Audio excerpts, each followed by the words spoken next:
Boa tarde, pessoal. Hoje é quinta-feira, dia 10 de agosto, antecipando aqui um dia, nosso amigo Rafael Wurzman, ele está de férias, passeando. Então a gente está antecipando um dia aqui e vamos tentar antecipar o que vai sair amanhã, né? Mas aqui já dá para falar bem do que aconteceu durante a semana. E eu sempre gosto de começar, ainda mais quando tem mudanças, né, com o Boletim Focus, mas eu trouxe um pouquinho diferente dessa vez. O Boletim Focus dessa semana continua apontando ali algumas mudanças, né? A inflação nessa semana especificamente não houve alteração, a gente subiu aqui, vocês podem ver. PIB ele continuou para cima, o mercado aumentou um pouquinho ali a projeção de alta do PIB para 2,26%, a expectativa anterior era 2,24%. E câmbio, o mercado começando agora a ajustar para baixo o dólar, né? E agora, o que eu queria trazer diferente é como o mercado corre atrás do rabo, né? Aí eu vou subir três gráficos aqui. Primeiro o IPCA. O IPCA lá no começo do ano, as expectativas no mercado era que ele ia fechar o ano por volta de uns 6%. Com relação a PIB, né, no começo do ano, a expectativa do mercado é que a gente teria um PIB crescendo esse ano entre 0,5%, 0,75%. Tinha caso, inclusive, falando que ia ser negativo o PIB, né? E a gente agora já está vendo o PIB crescendo mais de 2%. E no câmbio especificamente, que demorou ainda mais para colocar no preço, né, lá no começo do ano, nossa previsão aqui é que o dólar fecharia o ano por volta de 5,30. E a gente viu a queda do câmbio até aqui. E aí, até antecipando que eu sei que você tinha levantado isso, né? Aproveitando sobre o câmbio, a gente teve uma queda do câmbio que foi até 4,70. Agora teve aqui um repique, aquele famoso, no caso do câmbio, né? Cai no boato e subiu no fato depois da decisão do Copom. Mas a gente agora tem alguns problemas de curto prazo que pode segurar um pouquinho o preço da moeda. E aí você ia comentar um pouquinho lá do diferencial nosso de juros, né? Perfeito, Pedroso. Bom, antes de mais nada, é um prazer enorme estar representando, o nosso querido Rafael Wurzman aqui nesse fechamento de mercado, né, numa semana repleta de dados macroeconômicos, né? Tivemos aí dados de inflação nos Estados Unidos, dados de inflação na China, no Brasil, saindo, né, amanhã pela manhã. Balança comercial em diversos países do mundo, né? Reino Unido, Estados Unidos, China, também sendo divulgado, que dá um termômetro ali frente à demanda interna do país. E quando a gente fala de câmbio, é sempre importante a gente entender três principais fatores. PIB, né, que foi o que você ressaltou, o crescimento do país. Sim. E acredito que os Estados Unidos têm um crescimento muito mais estrutural, né, do que o Brasil, muito por conta do PIB não ser pautado em cima de commodities, que é cíclico, e mais pautado em cima de consumo.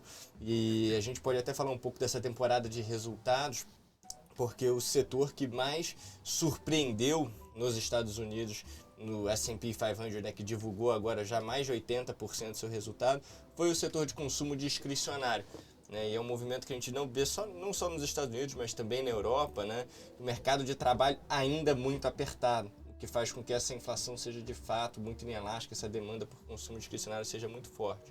Então, PIB surpreendendo tanto no Brasil, mas também nos Estados Unidos, né? Os Estados Unidos, que ia ficar zerado ou já tinha uma recessão ali também contratada, né? Apresenta uma resiliência muito forte nas leituras macroeconômicas e nas empresas. E quando a gente fala das outras duas pautas de PIB, seria termos de troca, que eu exporto frente ao que você exporta, qual tem mais peso na minha balança comercial. E a balança comercial brasileira surpreendeu, e a americana também, mas negativamente, importando muito mais do que exporta, o mundo mais pobre frente aos Estados Unidos, o dólar, né, esticou muito. Então o terceiro item aqui para a gente avaliar a PIB é diferencial de juros.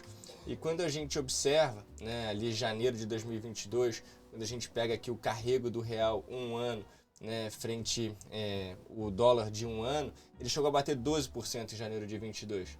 Hoje, quando a gente olha, ele está em 4,29. Ou seja, para eu travar meu dólar para daqui em um ano, nunca foi tão barato, pelo menos desde janeiro de 20, quando o mundo levou os juros, né, para zero, o Brasil levou os juros aqui a 2. Então tudo isso faz com que, de fato, né, seja um momento oportuno para você pelo menos travar suas compras dolarizadas, não se expor a nenhum tipo de volatilidade, porque tem sido um ano que, pelo menos até agora, né, a economia americana vem sendo muito resiliente.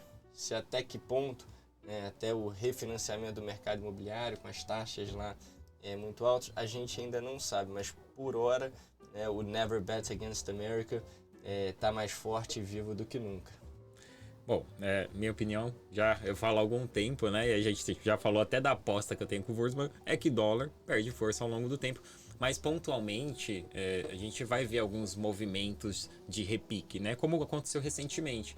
Mas dólar de forma definitiva, acima de R$ 5, teria que ter uma mudança, na minha opinião, de cenário mais estrutural. Não parece que acontece no curto prazo, por enquanto. Embora tenha essa diferença de taxa de juros, a gente tem talvez outros fatores que ajudem ainda as moedas emergentes continuarem performando bem. E mesmo o dólar, quando você compara historicamente, ele ainda negocia na média mais valorizado do que a média histórica, né? Então, isso talvez retire um pouco da pressão de uma valorização muito forte adicional. Mas, ao mesmo tempo, está difícil de cair no curto prazo com esse cenário diferencial de juros diminuindo. E até comentando aqui, né, a gente teve a balança comercial brasileira. Eu vou subir aqui o gráfico que basicamente coloca um pouco isso, né? A nossa balança comercial, ela teve aqui superávit novamente, mas muito puxada por conta da queda das importações. Felizmente é ruim para a economia, né? Tá apresentando aqui que teremos uma economia mais fraca, mas ao mesmo tempo o que a gente vem, né? O discurso de que a nossa balança comercial é superavitária. Agora, se a gente está tendo do lado de importação menor, isso pode se reverter em algum momento. E aí, voltando aqui em Brasil, tivemos a ata do Copom essa semana, né? O comitê ali decidiu pelo corte de 0,5%, a gente já tinha comentado, mas a ata ali, ela foi, pelo mercado, ela foi vista um pouco mista, né? Teve uma parte do mercado que viu que o Copom teve ali, eu até tô subindo uma matéria da Infomoney, que ele teve um tom mais conservador, moderado, e teve uma outra parte que não, que ele deixou aberta a porta para uma queda de 0,75% se o cenário de inflação continuar mais benigno. E as apostas de juros de que inclusive poderia cair 0,75, inclusive aumentar. A XP soltou uma matéria essa semana falando que anteriormente, em todas as ocasiões, o Copom acabou cortando mais os juros do que ele mesmo previu anteriormente, né? Então, eu vou depois subir aqui para vocês verem também. Eu não sei se é uma possibilidade, mas voltando aqui, eu e o Rafael já vinha comentando, né? Tem muito risco no radar. E a gente tem aqui o principal risco de juros aqui no Brasil e lá fora, que é o petróleo. O petróleo subiu ali 20%, mais de 20% desde as mínimas. Quinta semana consecutiva. Tá querendo buscar ali os $90. Estava $72 ali, mais ou menos, há um mês atrás. Teve uma alta rápida. E isso vai bater no preço de combustíveis no geral lá fora, né? A gente já viu hoje sair o PCI, lá, o CPI nos Estados Unidos, e a gente já viu ali ele subindo com relação ao ano anterior. Antes de falar até do CPI nos Estados Unidos, já que a gente está falando de petróleo, eu estou subindo aqui também um gráfico sobre a Petrobras, né? A defasagem de preço nos combustíveis, a diferença do que a Petrobras vende no mercado interno e a diferença do preço lá de fora, ela já está bem alta, com os preços que estão hoje, na média, já chega a 30% no diesel. E aí o mercado se pergunta quando que a Petrobras vai repassar esse reajuste. A grande questão aqui, né, é que o governo está numa sinuca de bico. Ele está querendo que os juros caia, mas se ele repassar 10% de reajuste da noite para o dia, a gente vai ter um cenário de inflação estressando, talvez o Banco Central vai ser mais conservador. Se a Petrobras repassar um reajuste pequeno, talvez fique mais na cara ainda de que a gente tem uma interferência política. Então, acho que qualquer cenário que está se formando pode trazer algum estresse, seja diretamente para a inflação ou não, para a empresa especificamente, né? Acho que a empresa é o nome do jogo, Pedroso. Quando a gente vê, né, desde o início do ano, quem pagou a conta dessa inflação em queda não foi o consumidor na ponta, porque o consumo permanece muito forte, principalmente esse consumo discricionário, né? Como a gente sobe aqui agora para mostrar os resultados do S&P, foi a frente ali que teve, né, o seu melhor desempenho, enfim. Então acho que quem pagou essa conta foi a indústria, né? Foram as empresas. Aqui no Brasil você ainda teve o efeito, né, de eleição, de política, né, que faz com que a tomada ali tenha ali mais um grau de risco, seja o arcabouço, seja CPIs em andamento, né? Isso traz um grau de incerteza para investimento, para contratações, para exportações, né, muito grande aqui para o nosso país. Então, quando você tem uma queda da indústria, isso representado pelos PMIs, não só de manufatura, mas o PMI industrial, né, sequencialmente em queda no mês a mês, enfim, você naturalmente vai ter um alívio ali, né, nos preços tanto de energia quanto da frente de alimentos. E aí, né, o que nos resta agora saber é se tivermos de fato essa queda de preços, e teremos uma queda, né, consecutiva também na taxa de juros. O mercado hoje está trabalhando com uma Selic terminal em 9%. Ou seja, nas próximas 8 reuniões serão cortes de 0,5 a 0,75. Eu, inclusive, estava apostado no corte de 0,75 nessa reunião, porque acreditava que era onde estava pagando 1 para 100 e o correto, de fato, deveria ter sido um corte de 0,75 diante das leituras, enfim, de inflações aí abaixo da expectativa. Concordo que 0,5% foi mais prudente, o mercado ali, os economistas, projetavam 0,25, a discussão estava em 0,25 ou meio. O Chile foi e deu 100, na largada, quando a probabilidade era maior ali para meio. Eu achei que o Brasil poderia seguir o mesmo rumo. Mas eu acho que já é importante a gente mapear quais são as empresas que têm a correlação negativa mais forte com a queda da taxa de juros. E aí eu queria subir aqui esse gráfico, trazendo a listagem de todas estas empresas. E percebam ali 3 setores importantíssimos, que devem performar nessa queda. Você tem ali o setor de varejo, ele representado por Iguatemi, MOL 11, você tem ali Multiplan, você tem ali a tese de atacarejo, não só com o Grupo Mateus, mas Açaí Atacadista ali também. Você tem, naturalmente, varejo é um setor que se financia muito no longo prazo, toma dívida para financiar suas operações. Então, quando você tem uma queda na taxa de juros, naturalmente você tem mais margem, você tem mais fôlego no seu balanço. Você tem o setor de transporte e logística, então ali você tem tanto o rodoviário, o ferroviário e o hidroviário. Rodoviário representado ali pela Vamo, que é aluguel de caminhões, mas você também tem ali Eco-Rodovias e CCR. Hidroviário pela Hidrovias do Brasil, monopólio, a única empresa que faz isso aqui no país. E a Rumo, na frente ferrovia, também aí um monopólio muito bem gerido. E aéreo também, Azul. E aéreo, mas eu ia citar aqui o setor de construção civil, porque olha ali, você tem Lave, Cury, Cirela, Exetec, empresas que também operam de forma muito alavancada, tem uma excelente governança ali por trás. Mas, e assim, aéreo, eu não sou nenhum especialista aqui no setor de aviação, mas sempre foi um setor que pagou a conta, um setor que a matemática ali não fecha, margens sempre muito apertadas.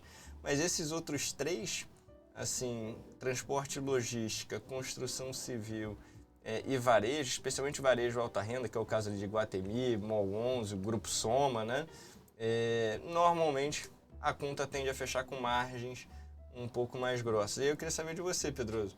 Você acha que a retomada de bolsa no Brasil está no Ibovespa ou está em empresas mais fora do radar nesse ciclo de corte de juros? Quem viveu 2019 sabe que não está no Ibovespa. Porque o que acontece também é o seguinte, o primeiro movimento do mercado historicamente vem da mão de estrangeiro, que é o que aconteceu agora. O estrangeiro compra já olhando, o estrangeiro ele tira muito do ruído que internamente nós vemos aqui. Então, estamos lá preocupados com o Lula, o estrangeiro está olhando. A inflação está desacelerando, foi o primeiro país a subir juros, o cenário fiscal não é tão ruim quanto parece, Pelo menos você até compara com os Estados Unidos, que tem uma dívida cada vez cresce mais, dá até um alívio, para o nosso cenário fiscal. Então o estrangeiro olha de um ponto de vista um pouco diferente, com menos ruído, e ele entrou primeiro. E quando ele entra, ele precisa de uma porta de saída larga. E aí o que é essa porta de saída larga? Ativo com muita liquidez. Então não é por acaso que nós vimos esse primeiro movimento acontecer. Petrobras, os grandes bancos, porque esses caras têm mais liquidez. Aí quando você vai pegando os ativos com menos liquidez, que normalmente são mais ligados ao setor doméstico, e aqui a maioria são small caps, esses caras aqui, eles são atrasados. O investidor local, até praticamente o mês retrasado, estava tirando dinheiro de bolsa, saindo de fundo, não tem dinheiro para esse mercado. Por mais que você tenha ativos negociando uma taxa de retorno alta, não tem dinheiro, não tem fluxo. O cara ainda está olhando uma renda fixa com taxa alta. Então, sem sombra de dúvida, se o cenário de juros realmente for esse é o setor que vai ser o próximo cavalo da corrida. Só que assim, o cenário ele tá muito tumultuado ainda, tem muita, não tá tão fácil assim. Então o legal aqui e o ideal é conseguir tirar um pouquinho ali, avaliar quais são de fato os ativos, avaliar o fundamento, tirar ali, porque você, por exemplo, pega varejo tem coisa boa e tem coisa bem complicada que se as coisas melhorarem, ótimo, tem ativo no varejo que pode subir muitas vezes, mas se não melhorar, a gente tem dúvida se a empresa para de pé. Varejo é um setor traiçoeiro, mas isso que você falou, quem viveu 2019, ele é muito representado nesse gráfico aqui, ele mostra o spread de performance entre small e large cap. Então você pega ali esse ciclo que vai de 2016 até 2020, olha a linha verde escura ali, ela chega a bater 125%. Essa foi a performance excedente de small frente a large cap. Acho que ele é daltônico. Pra mim aqui é um azul escuro, mas Azul tudo bem. Azul escuro, acho que é o gráfico. Mas aí quando você entra ali 2021 em março, para ser preciso, né, no ciclo de aumento de juros, que vai só ser interrompido lá em outubro de 22, olha ali, né, os large cap ali, as ativos de maior valor no mercado, recuperam ali quase que toda a alta, né, que eles tinham deixado de ganhar ali frente ao small. Será que a gente tende a ver agora com esses juros em queda livre, né, esse gráfico aí espichar mais uma vez? Acho que é isso. Se os juros cair, as coisas vão... O Brasil, né, por você ter as empresas muito endividadas, em dívidas de curto prazo e literalmente em CDI, né, as grandes empresas conseguem fazer uma emissão maior, mas a média, pequena empresa e até muitas empresas maiores precisam se endividar a CDI. Então, quando o CDI cai, é na veia isso. As empresas sentem isso na veia. Então, esse cenário de queda de juros talvez seja um início de um ciclo de alta para muitas empresas mais alavancadas, empresas mais ligadas ao cenário doméstico. A questão é, de fato, olhar bastante individual ali a empresa, olhar o fundamento. Mas acho que tá contratado um cenário para que isso aconteça, né? A questão é qual cavalo você está posicionado.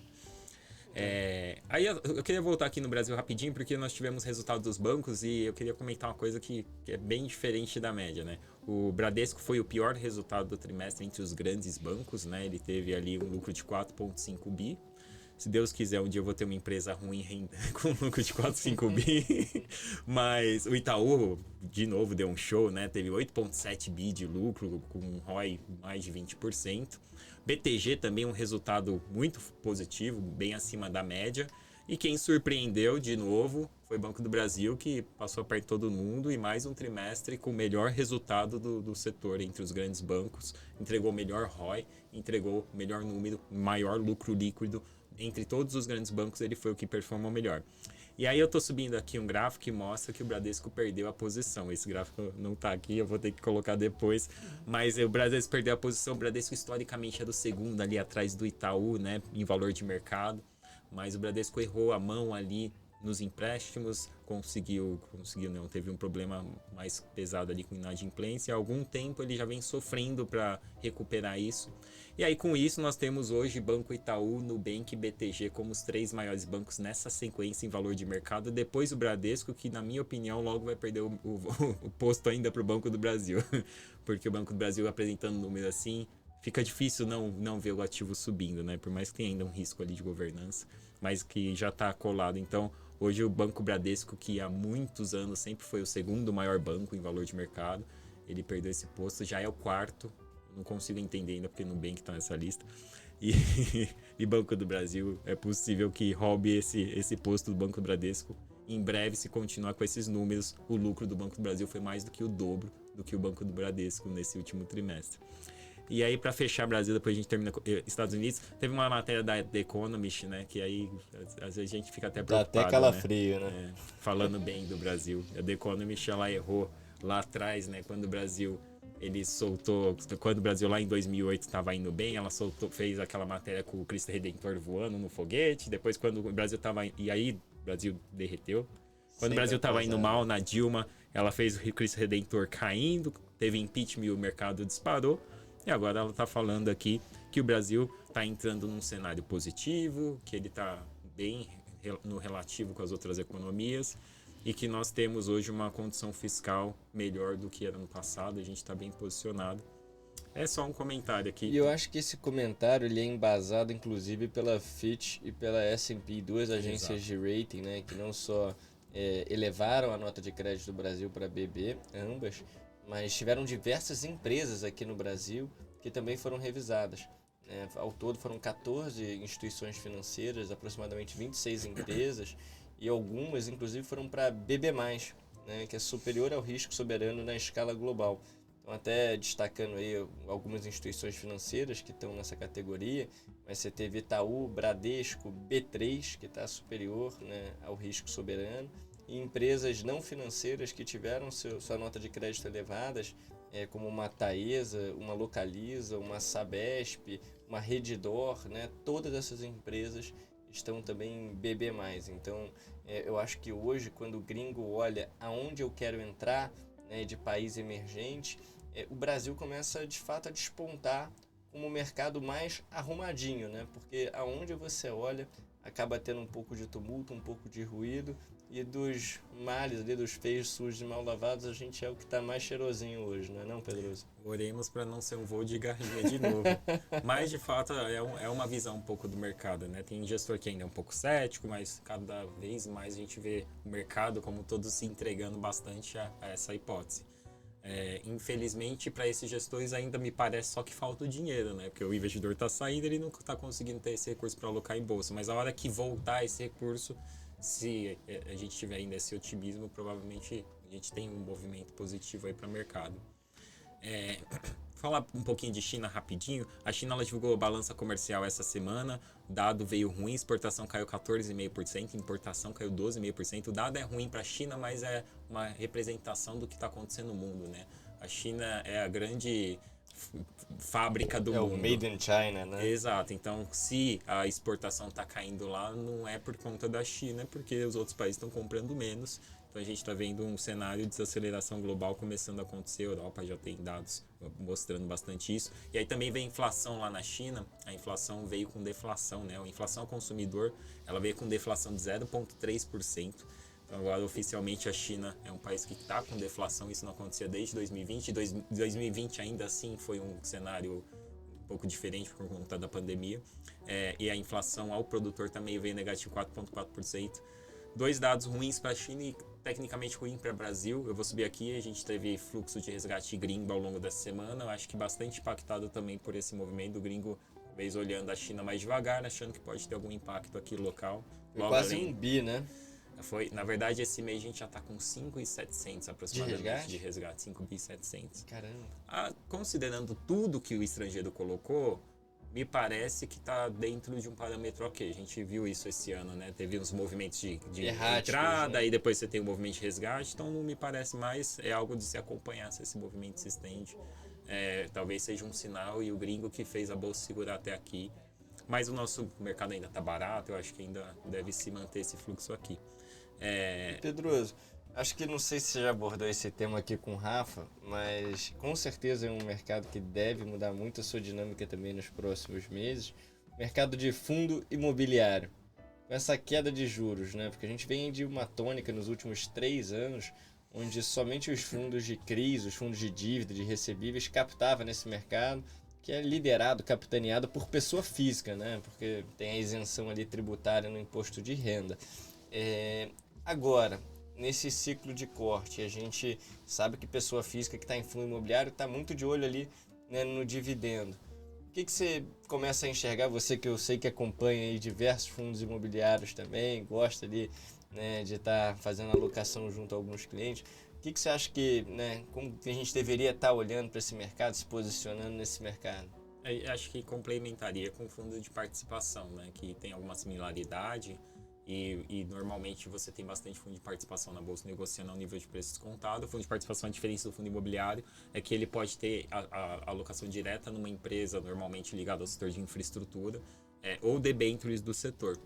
Aí eu complementaria porque tanto o fundo imobiliário quanto o fundo de participação você tem bastante coisa que ainda negocia a um nível de preço relativamente descontado. E nos últimos anos, quando você olha para trás, nós tivemos um movimento de inflação relativamente alta, né? Parte nem conseguiu ser repassado para os preços de aluguel por conta do exagero da pandemia.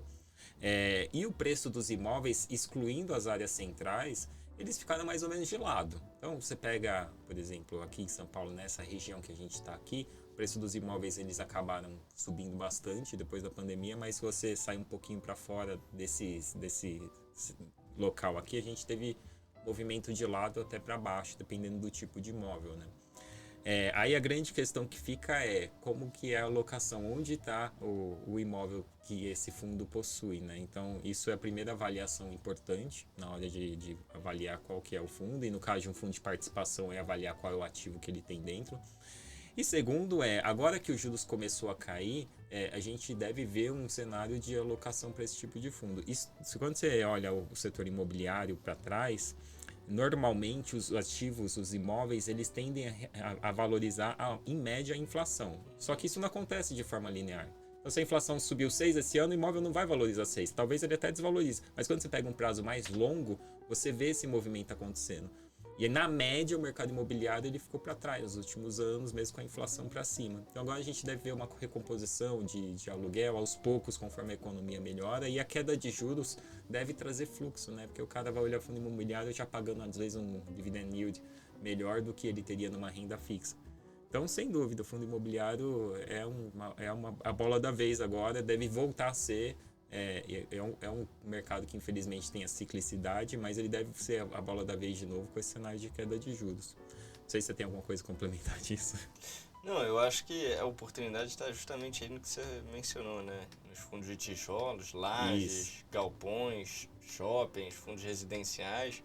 E também nos PPAs. Eu até complementaria, né? Por que tá nesses caras, né? Porque quando o investidor olha, você que é investidor, você olha o fundo pelo dividendo. Quando você compra um fundo de título de crédito, ele está distribuindo tudo que ele recebe. Então você não tem uma forma de ter uma valorização relevante, porque no fim do dia ele está te distribuindo o IPCA mais a taxa. Está contratado. Quando você tem um fundo de tijolo, ele está te distribuindo um aluguel. O IPCA, que seria a parte indexada, né, que o fundo de CRI te distribui, ele não te distribui. De certa forma, isso deveria acontecer ao longo do tempo na valorização do ativo. Então, se a gente tem uma valorização do patrimonial do fundo, esses caras é o que seria o cavalo da vez no cenário de queda de juros, onde o consumidor volta a ter mais poder de renda, tem mais condições de financiar porque o juros caiu. Então, acho que FIP, fundos de tijolos, fundos de logística, enfim, eles são o cavalo da vez agora para quem está olhando o cenário de queda de juros. Eu estou muito animado para pegar esse próximo ciclo aí que se espera à frente aqui no Brasil. Eu espero, mas ainda com o pé atrás. O Brasil a gente sabe como que é. Mas sim, acho que está se formando esse ciclo e o Brasil é cíclico por natureza. Quem está no mercado sabe disso, né? Aí vem 2008, 2007 até 2008, aí depois vem a queda, aí depois... E a gente ainda tem um movimento, acho que relevante de alta se as coisas forem caminhando nesse sentido. Então, só finalizando aqui nos Estados Unidos, hoje saiu o CPI, né? Ele veio ali em 0,2% de alta, em linha com o que era esperado. O mercado gostou, né? Veio um dado, pelo menos não assustou, mas também não foi um dado tão positivo. Então, agora fica de acompanhar o que vai acontecer com a inflação americana, que isso é essencial lá para eles e para a gente também, né? Perfeito. Eu acho que eu finalizo aqui. Você quer comentar alguma coisa? Não, eu só acho que é a segunda semana de queda consecutiva dos índices por lá, apesar de uma temporada, né, forte.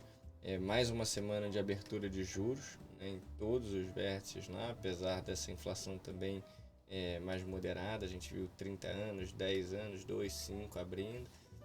Então acho que agora só nos resta aguardar os próximos passos lá dos Estados Unidos. Vamos aguardar essa recessão que o mundo inteiro já aguarda aí há quase um ano. Agora, mas pô, um prazer enorme estar participando aí de forma especial nesse fechamento de mercado. Mercado aqui também, 8º dia de queda consecutiva hoje. Mas tá indo devagarzinho, pelo menos foi uma queda tão forte. Mas é isso, pessoal, muito obrigado a todos e ficamos aqui. Tchau, tchau. Tchau, tchau, pessoal.